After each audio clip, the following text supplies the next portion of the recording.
Okay, next up in your video series is rooting your tree of health is all about thyroid hormones.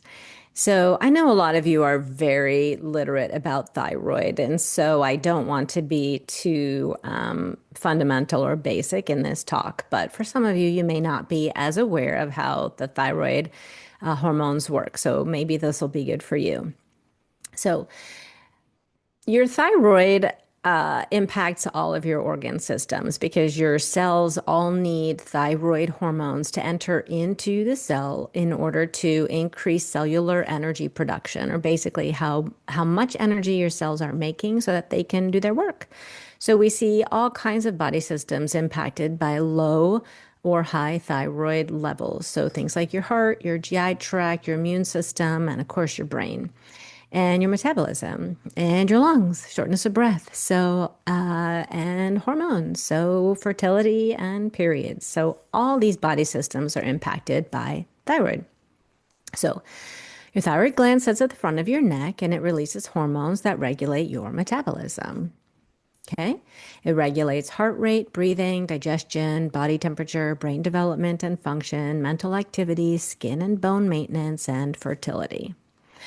This is a pretty busy picture, but where does it all start? So we have actually two areas in our brain. So we have the hypothalamus that sends a hormone to the pituitary gland that sends a hormone to the thyroid to make T4. Okay.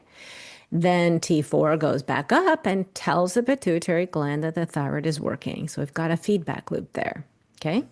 So T4 is the primary hormone produced by the thyroid gland. It's an inactive hormone. It has two jobs, the feedback loop and to be available to convert to your active thyroid hormone, which is T3. T4 is so called because it's got four iodine molecules. Okay, oh, here, see? One, two, three, four. Four iodine molecules. T3 is your active thyroid hormone. That's the one that actually goes into your cells to bind to the thyroid receptors. There are two forms of T3, free T3 and reverse T3. It's produced by an enzyme that takes away one of the iodines from T4. Okay? That enzyme is actually made by selenium. So we've already now talked about two nutrients that are important for thyroid health, iodine and selenium. About 80% of T3 production occurs in the thyroid gland, and about 20% happens in the tissues. So here we only have, see, three iodines in this free T3, and then we have three iodines in the reverse T3. So they're the mirror images of each other. They can both sit and dock in the thyroid receptor, but only one of them actually turns it on.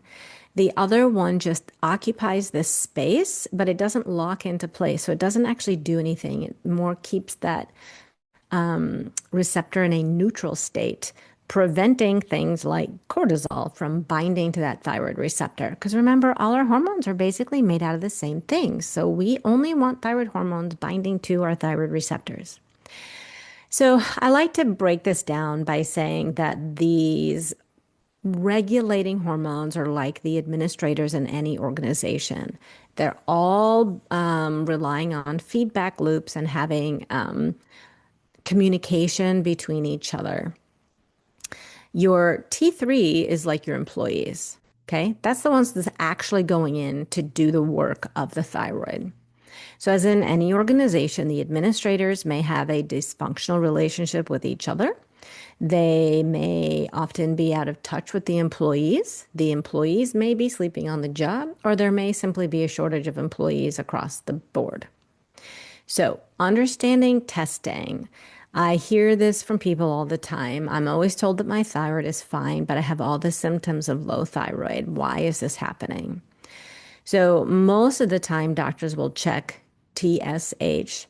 Sometimes, if they're being super diligent, they might also test T4. Okay. But again, what are these? These are administrator hormones. They're all involved in the feedback loop. Okay. A lot of times, doctors, if that TSH is less than 5, which is usually that reference range, they're going to not do anything else. They'll tell you that everything is fine. But we don't want things to just be within the normal range. We want them to be optimal. So for me, usually that means TSH being about 1. Okay. TSH is important because we do want to use it to measure your response to medication. What does your brain think is happening in your body? And we adjust medications or supplement dosing in order to help make precision medicine decisions to individualize your care. So I don't want to make it seem like TSH is not important. It is, it's just only one of the pieces. T4 measures the work of your thyroid gland. So we do also want to know your T4. So it tells us, is your thyroid making T4? It'll tell us a little bit about your nutritional status. It'll let us know about your immune function. It's necessary to create your active thyroid hormones. And it tells us again about levels of supplements or medication dosing so that we can individualize your care. Then we really do want to understand your T3. So free T3 is your on switch. Oftentimes we want it to sit somewhere between 3.5 and 4.2, depends on you and your body and how you feel. We need selenium and zinc, vitamin D, and omega-3 in order to optimize these levels. Reverse T3, again, it sort of leaves us in a neutral state. We care more about the ratio of reverse T3 to free T3. That's what's important. And your body is going to automatically increase reverse T3 levels when you're under stress.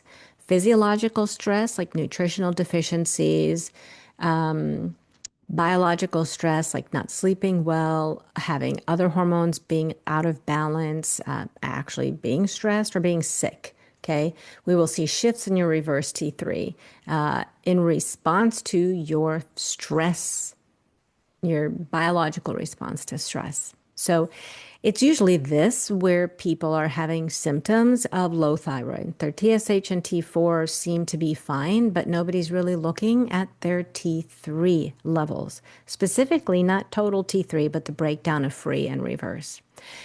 So again, stress impacts everything. So nutritional deficiencies, autoimmune dysfunction, gut health, toxic exposures, food sensitivities with permeable gut membrane, viral illnesses, severe illnesses, emotional stress.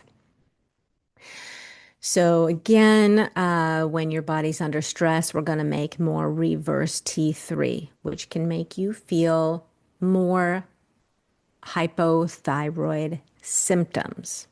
Okay, and slows down cellular energy metabolism. Then we do also have autoimmune thyroid issues, so Hashimoto's and Graves' disease.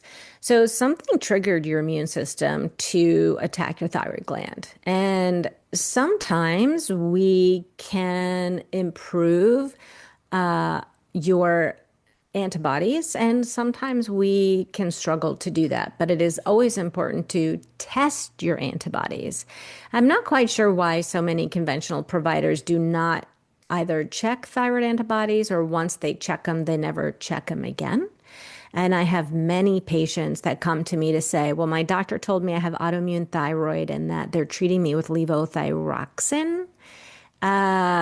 So medication doesn't treat autoimmune thyroid. We have to treat your immune system to address an autoimmune disease.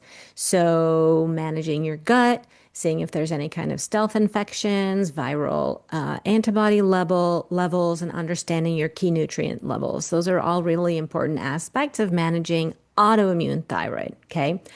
You can have autoimmune thyroid and not have hypothyroidism. You can have hypothyroidism and not have autoimmune thyroid. These are two totally different diseases, okay? So again, to treat autoimmune thyroid, we are going to work with stress management. We're going to work with addressing your immune system. I usually use low-dose naltrexone therapy. I would never make you do that, but you should look it up from the LDN Research Trust website. And we definitely want to heal your digestive tract. So all good things. So just remembering that thyroid hormones, it's all connected. Your brain, your body, your lifestyle, your diet, your genetics, your gut, everything is connected. So I never just treat a single body system as though it lives alone in your body and is not connected to literally everything else that's happening. So every struggle in your life has shaped you into the person you are today. Be thankful for the hard times. They can only make you stronger. Courtesy of Keanu Reeves. Take care, and I'll see you in my last video.